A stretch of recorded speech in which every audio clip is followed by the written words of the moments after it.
Bienvenue sur Philosophie bouddhiste, l'espace où les enseignements anciens rencontrent les défis modernes. Ici, nous explorons la sagesse du Bouddha pour cultiver la paix intérieure, la compassion et l'épanouissement. La vie moderne est une tempête d'informations incessantes, de distractions omniprésentes et d'exigences multiples. Chaque jour, nous naviguons dans cet océan d'activités, souvent inconscients de l'énergie que nous dissipons inutilement.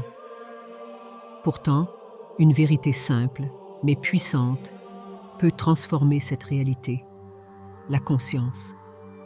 Elle est la boussole qui vous permet de reprendre le contrôle de votre énergie. Lorsque vous êtes consciencieux, vous voyez clairement où votre attention est dirigée. Vous reconnaissez ces moments où les réseaux sociaux vous aspirent dans un vortex de procrastination, ou lorsque vos pensées tournent en boucle autour de préoccupations que vous ne pouvez pas contrôler. Mais cette reconnaissance ne s'arrête pas là. Elle vous donne le pouvoir de choisir. Ce choix est la clé pour préserver et canaliser votre énergie vers des actions et des pensées constructives. La pleine conscience, un pilier essentiel de la philosophie bouddhiste, consiste à observer sans jugement. En prêtant attention à vos pensées et sensations, vous serez à identifier ce qui vous nourrit et ce qui vous vide. Cet exercice n'est pas réservé à des méditations prolongées. Quelques instants dans votre journée suffisent pour faire un inventaire mental. Demandez-vous: où va mon énergie en ce moment? Cela m'aide-t-il ou me freine-t-il?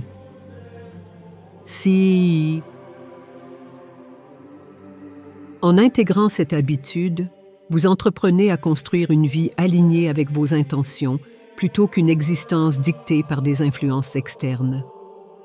Vous développez une lucidité qui vous permet de distinguer ce qui est éphémère de ce qui a une valeur durable.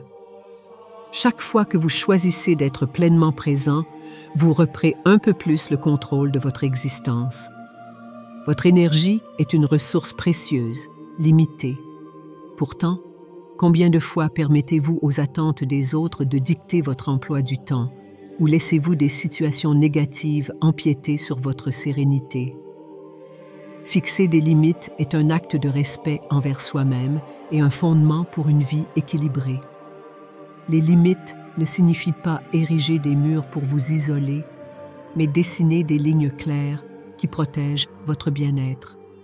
En refusant de dire oui à tout, vous créez l'espace nécessaire pour prioriser ce qui compte vraiment pour vous. Cela peut commencer par de petits ajustements. Allouer du temps pour vous-même, réduire les interactions toxiques ou simplement refuser les engagements qui ne vous servent pas. Dans la perspective bouddhiste, la fixation de limites est enracinée dans la notion de compassion envers soi et envers autrui. En vous respectant, vous êtes également mieux équipé pour interagir avec les autres de manière authentique et équilibrée. La clé est d'apprendre à dire non sans culpabilité, et cela commence par reconnaître vos besoins. L'objectif n'est pas de contrôler le comportement des autres, mais de maîtriser vos réponses.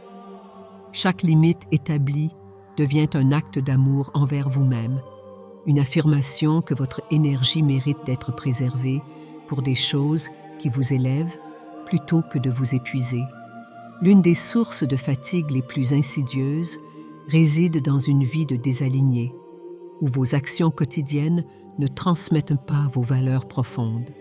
Lorsque vous êtes aligné avec un objectif clair, chaque effort trouve son sens et votre énergie devient une force concentrée, prête à propulser votre vision. Identifier votre mais de vie exige une introspection.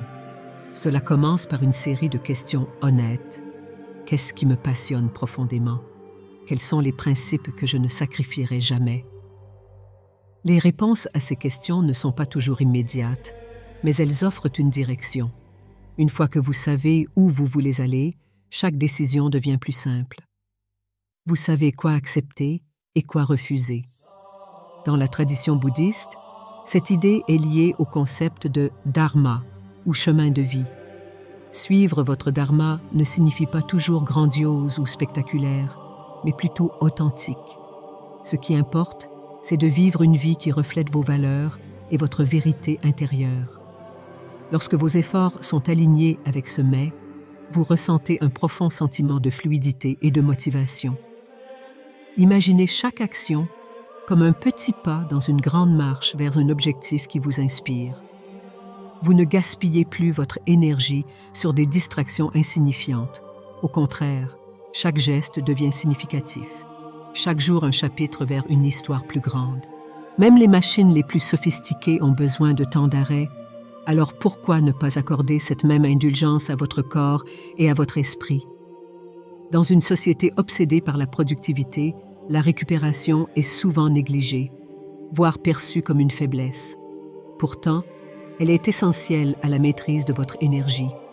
La recharge ne se limite pas au sommeil, bien que celui-ci soit crucial.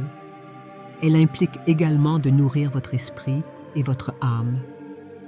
Prenez quelques minutes pour méditer, pour respirer profondément ou pour vous connecter avec la nature. Ces petits moments de calme peuvent avoir un impact transformateur, ravivant votre clarté mentale et votre énergie physique. Les pratiques comme la méditation ou le yoga ne sont pas de simples techniques de relaxation. Elles sont des outils pour restaurer l'équilibre intérieur. Chaque jour, accordez-vous une pause pour recharger vos batteries et non pour les vider davantage devant un écran ou dans une activité épuisante. Dans le bouddhisme, cette pratique est appelée « se nourrir intérieurement ». Elle consiste à trouver des activités qui vous ressourcent, qu'il s'agisse véritablement de lire, de passer du temps avec des êtres chers ou simplement de contempler le silence. Faites-en une priorité quotidienne, car une énergie renouvelée est une énergie puissante, prête à transformer votre vie. Ces 4 sections proposent un voyage progressif, de la prise de conscience à l'alignement avec soi-même, tout en insistant sur la préservation et le renouvellement de votre énergie. Ces principes ne sont pas seulement des idées abstraites, mais des pratiques concrètes pour une vie plus équilibrée. Maintenant, c'est à vous de mettre ces enseignements en action pour vivre avec intention et épanouissement. N'hésitez pas à partager vos réflexions et à revenir pour découvrir plus de façons de transformer votre énergie. Chaque personne que vous côtoyez agit comme une note dans la symphonie de votre énergie. Certains amplifient votre potentiel, vous inspirent à aller plus loin et vous rappellent tout ce dont vous êtes capable. D'autres, au contraire, modifient cette mélodie à un murmure, vous laissant épuisé, démotivé et alourdi par des ondes négatives. Votre environnement social joue un rôle crucial dans la façon dont vous gérez et maîtrisez votre énergie. Il est essentiel de comprendre que l'énergie est contagieuse. Les personnes avec qui vous passez le plus de temps influencent directement votre état d'esprit, vos émotions et par conséquent votre énergie. C'est un enseignement central dans le bouddhisme. Nous sommes des êtres interdépendants, influencés par nos environnements.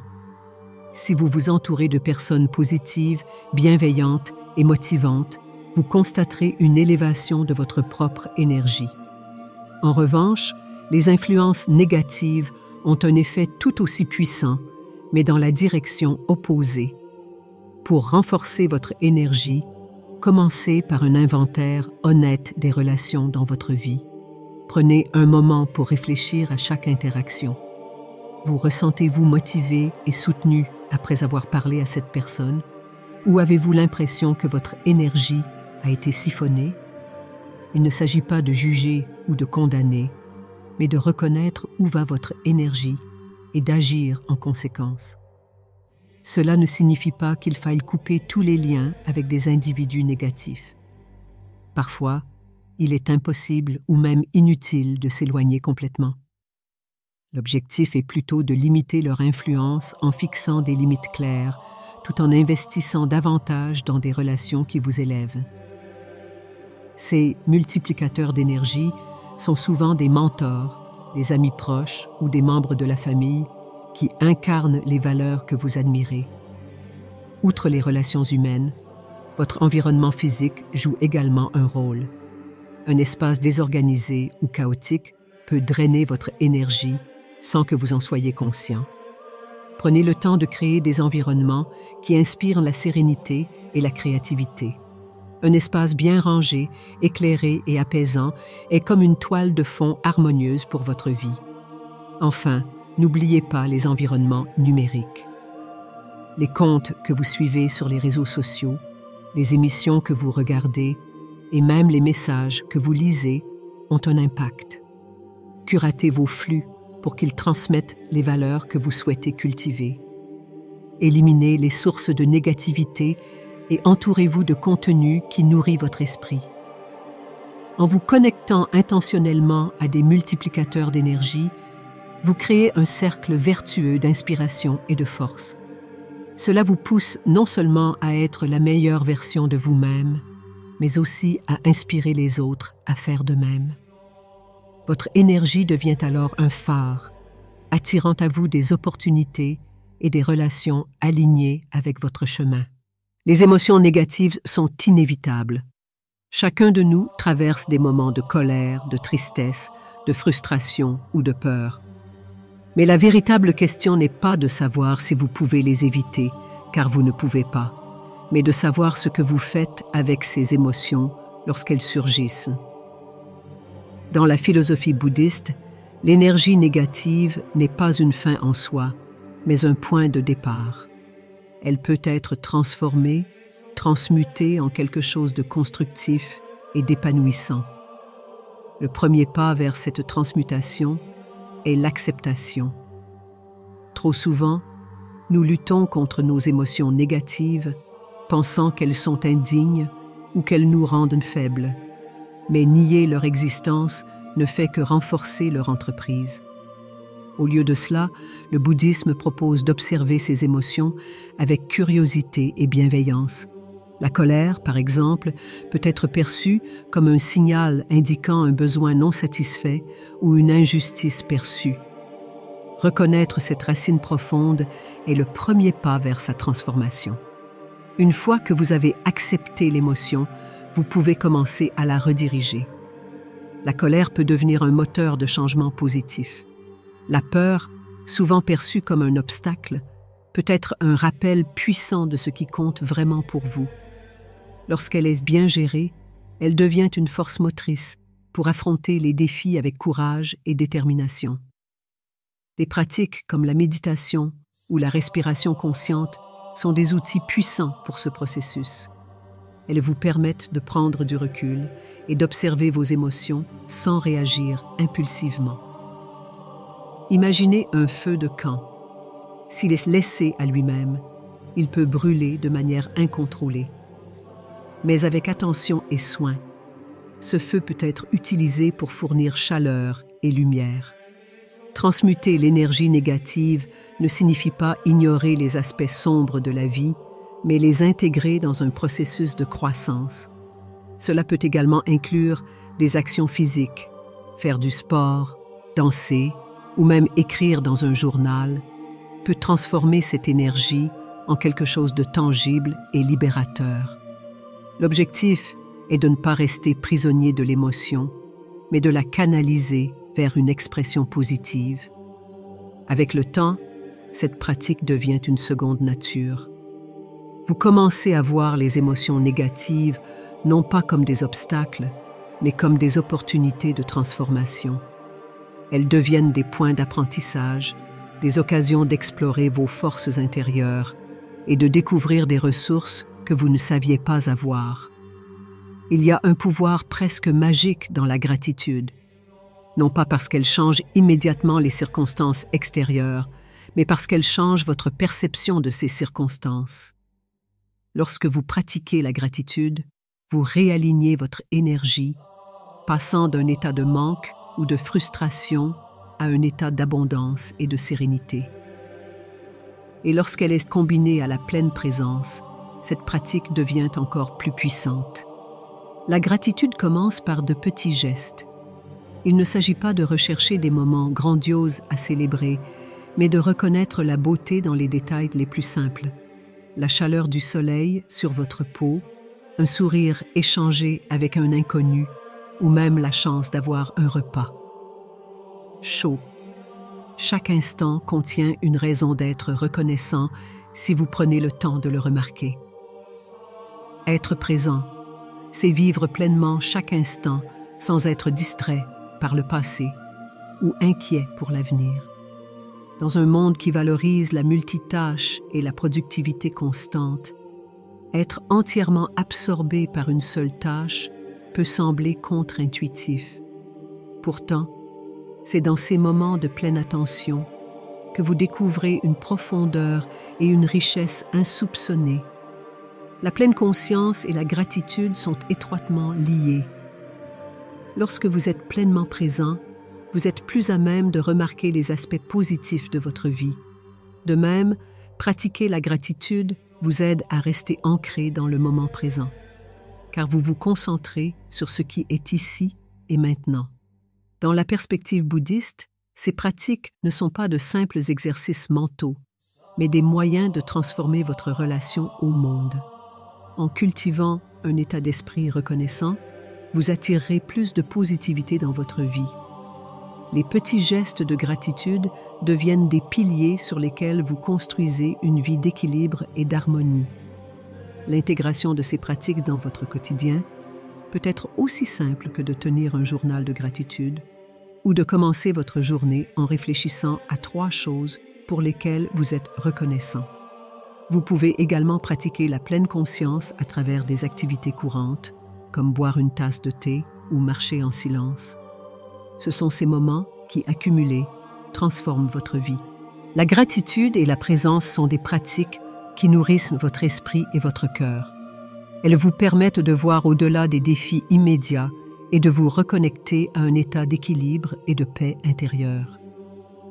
Maîtriser votre énergie est un art qui demande patience, pratique et engagement.